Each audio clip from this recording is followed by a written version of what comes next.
इन्होंने लैंड भी कर गया, तो ये पट्टे अपना पाकिस्तान वापस आ रहे। और आने वाली नेगोशिएशन पे कोई भी मीटिंग पे कोई नेगोशिएशन नहीं हो रही।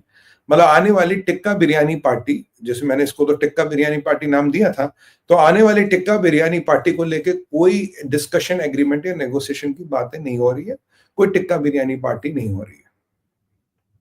तो ये आपको बताते हुए मुझे बड़ी खुशी हो रही है। और ज़ैनुल्लाह मुजाहिद ने कहा कि अगर युद्ध छिड़ेगा, जो तालिबान का प्रवक्ता है, अफगानी तालिबान के पास सारे विकल्प खुले हैं। मतलब यहाँ आप एक कोडेड लैंग्वेज में, एक कोडेड भाषा में धमकी समझिए, कह रहा है सारे विकल्प खुले हैं। कल ही उन्होंने जरा पाकिस्तान को बोला यार अपने हथियारों से और अपनी मिलिट्री की ताकत से हमें इनमें डराओ, हम तुम्हारी पतलों ने उतार उतार के तुम्हें भगाने की क्षमता अब भी रखते हैं।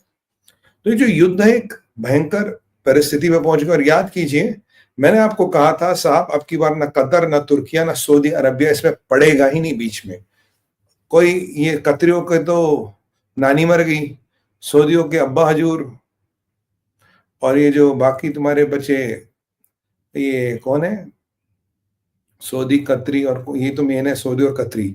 और हाँ, तुर्किया, अरे मैं भूल गया खलीफा को, खलीफा पतंग उड़ा रहा है। तो इनमें से कोई बीच में नहीं पड़ा, क्योंकि मेरा जो एस्टिमेट था, जो मेरा आइडिया था, ट्रंप ने कहा है कि ये लड़ाई, ये सीजफायर कराने की जरूरत नहीं है। और यहां मुल्ला मुनीर ने एक और खेल खेल दिया।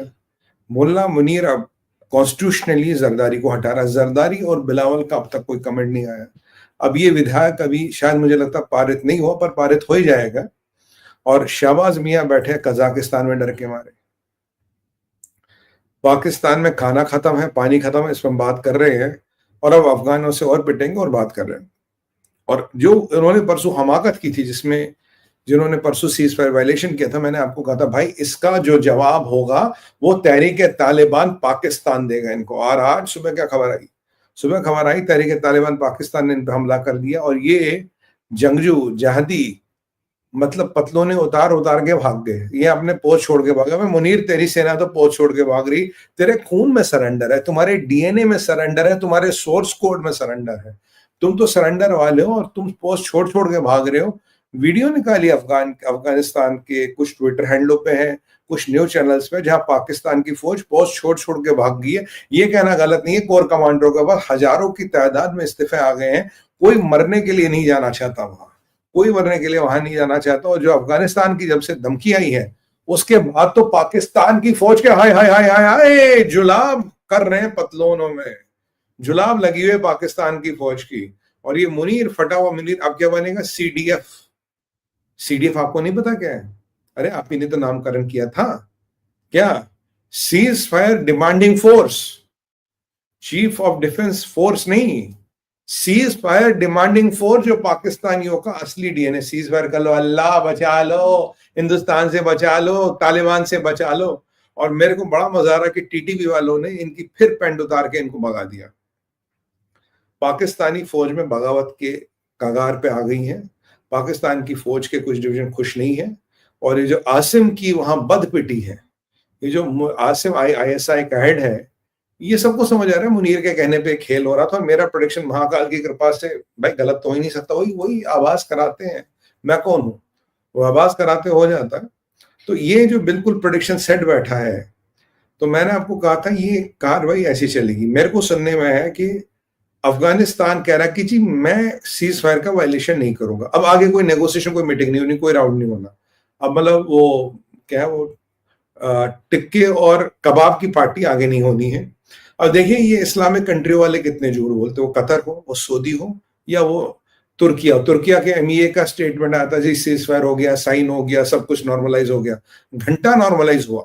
मतलब तुम जहादी इतने हो कि खुद से झूठ बोलते हो।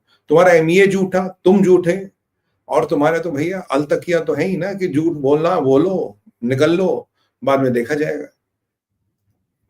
तो अब कोई इस्लामिक कंट्री सीज फायर नहीं कराना चाहती, क्योंकि इस्लामिक कंट्री शहबाज के साथ है। शहबाज ने खुद पतलोन उतार के वो तो बैठा वहां पे अजरबैजान में, वीडियो कॉन्फ्रेंस से कह रहा जी अधिवेशन पार कर लो। अब पाकिस्तान के यहाँ भी चार कैंप बन गए, जरदारी का कैंप, शहबाज का कैंप, इमरान का कैंप, आपका मौलाना डिजल का कैंप, और आर्मी में भी फूट है। खाना नहीं मिल रहा साहब, आटा नहीं मिल रहा, आटे के वांडे पड़े, सिविल वॉर होगा आटे को लेके। पर मुल्ला मुनीर साहब का क्या, वो तो अपना बनेगा, और मुल्ला मुनीर अल्टीमेटली भागेगा तो अमेरिका, अगर जिंदा रहा तो। वैसे सुनने में आया है मेरे, चलिए आपको एक हिंट देता हूं, जरा दिल खोल के बैठिए, जरा अटेंशन में बैठिए, मुझे बताया से बहुत अटेंशन में है। मेरे सुनने में 11-12 तारीख को कुछ हो सकता है, 11 और 12 तारीख यानी 11 और 12 नवंबर को कुछ इंटरेस्टिंग घटना होने की संभावना है। ज्यादा दिन है नहीं, आज 8 पे हैं हम, 2-3 दिन बाद की बात कर रहा हूं आपको। कुछ ना कुछ हो सकता है। अब ये कहाँ होगा, क्या होगा, जब होगा आपको भी पता लग जाएगा, मुझे भी पता लग जाएगा। बस मुझे एक आभास हुआ है कि 11 या 12 तारीख को कुछ ना कुछ हो सकता है। देखिए मेरे पास इंफॉर्मेशन तो कोई है नहीं, बट ये है कि कुछ प्रभु की अनुकंपा हो जाती है, मैं आपसे शेयर कर लेता हूँ। तो 11-12 तारीख को जरा तैयार रहिए, हो सकता है कुछ बड़ा भी हो जाए। तो पाकिस्तानियों, एक कहावत है, बकरे की अम्मा कब तक खैर बनाएगी, और तुम्हें तोड़ने का हमने कार्यक्रम बना लिया है। और तालिबान कह रहा है जी हमारी जमीन तो किसी भी एंटी पाकिस्तान एक्टिविटी के लिए यूज ही नहीं होती, पाकिस्तान का प्रोपेगेंडा है। मैंने कहा बिल्कुल सही कह रहे हो, इनका तो काम ही झूठ बोलना। भाई पेड़ जाद करने वाले सस्ते जादी हैं, इनका तो काम ही है झूठ बोलना।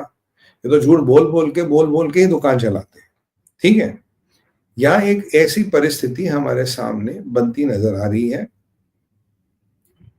और सुनने में तो ये भी आया है, कुछ लोग आरोप लगाएंगे कि जी वो चावल के कंटेनरों में हथियार थे, दान के कंटेनरों में हथियार थे। यार हथियार रूस ने अफगानिस्तान को जरूर दिए हैं, पर चावल के कंटेनरों में तो हमने चावल ही भेजे थे।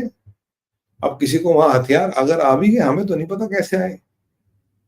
और बगराम का मसला जो है भाइयों, वो भी लटका पड़ा है। हो सकता है उसी में कुछ ट्विस्ट आ जाए, क्यों, हो सकता है ना, ट्विस्ट तो आना है। देखिए कब आता है, क्या आता है।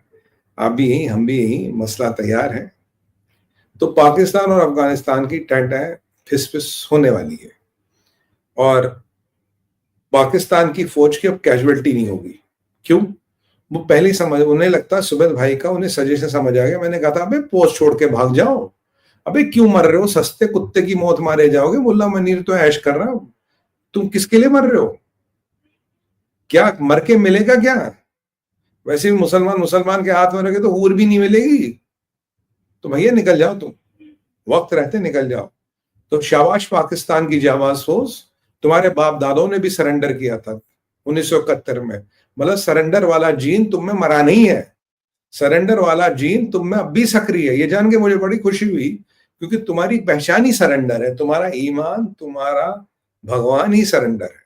तो ये जो तुम में सरेंडर वाली जीन है, ये बिल्कुल इंटैक्ट है। मैं ये मानता हूं कि आने वाले 48 घंटों में पाकिस्तान अफगानिस्तान बॉर्डर पे भी कुछ होने वाला है।